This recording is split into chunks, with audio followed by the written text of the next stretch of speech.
So good to see all of you again. Now that I'm in better health.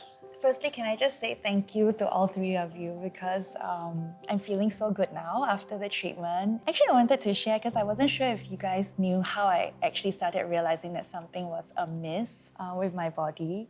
So actually earlier this year in January, I started noticing that there were some like brown spots on the inside of my bra and my pajamas, and I had no idea where it was coming from. And then one day I noticed, something was oozing out from my right nipple.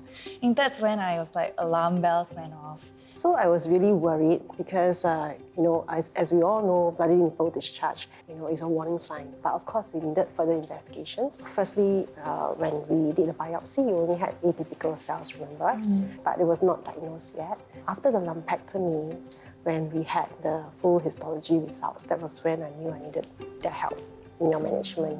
Once we found out the lab results, straight away that same afternoon, I had an appointment with Dr. Lynette. And I remember with you when you were telling me about like the tamoxifen, the hormone drug therapy. So like you were saying, I'm the only or the first singer who came to you with this specific concern on like a side effect of tamoxifen possibly affecting or changing my singing voice. And I remember at that time I was so distraught and I wanted to not take the tamoxifen, but what was going through your mind as my oncologist? Of course, all concerns and anxieties are definitely all understandable. It's not the all or nothing thing. Even if you cannot take tamoxifen, there are alternatives, there are options. So I needed to make sure that the side effect is not going to affect your career, affect your singing.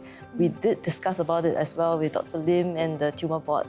So I just wanted to make sure nobody else had that experience as well. Yeah, I realized only after so much reassurance from the both of you, I managed to make obviously the good decision to start tamoxifen and then just observe for changes and see how it goes. And so far, my voice is holding up really well. And I remember like with Dr. Grace as well, when I came to you for the radiation therapy, I remember before I went for radiation, one of my friends was very kind and she shared with me this thing called like a radiation or pre-radiation protocol, which involved taking very high doses of vitamin C. And then you told me something that was like quite mind-blowing to me, but very, very enlightening. The way radiation works, it gives radiation X-ray to kill the DNA strand, to break it apart so that all microscopic cancer cells that are left behind will die. So you want to have this oxidant actually to break the DNA strand. So in this case, you do not want the oxidant. So that's why no vitamin C.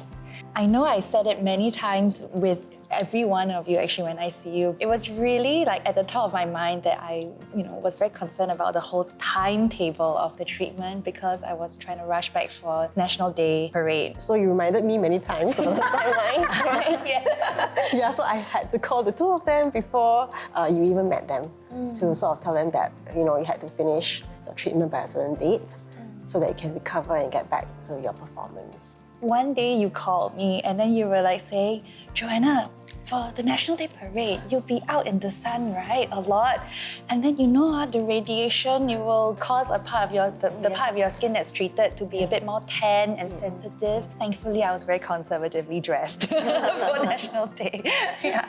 Now that I'm looking back, everything was resolved in a matter of weeks, actually. On both your ends, like what were some of the things that you were concerned with in spite of like this time crunch? So do you remember we actually did like intraoperative frozen section of the margins, Yes. and also check the ducts to make sure that the surrounding tissue was negative for cancer before we stopped the surgery. To prevent the need for a second operation, which I did not have time for. Yes. And I was like, thank you so much for making that arrangement. Everything was go, go, go, like one after another, and then we're done. And then now I can look back at it and from a point where I'm healthy and like peaceful. So I really, really appreciate that.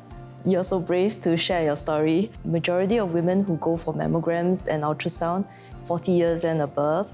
So young women who discover a lump or a nipple discharge, they tend to dismiss it because they are too young.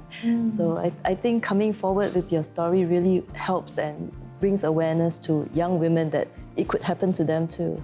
I do see a lot of young women in my practice, and sometimes when they come in and they're just so anxious. I actually want to say that the scans are not painful, and if we find something wrong, then that's good because we pick it up early and it's curable.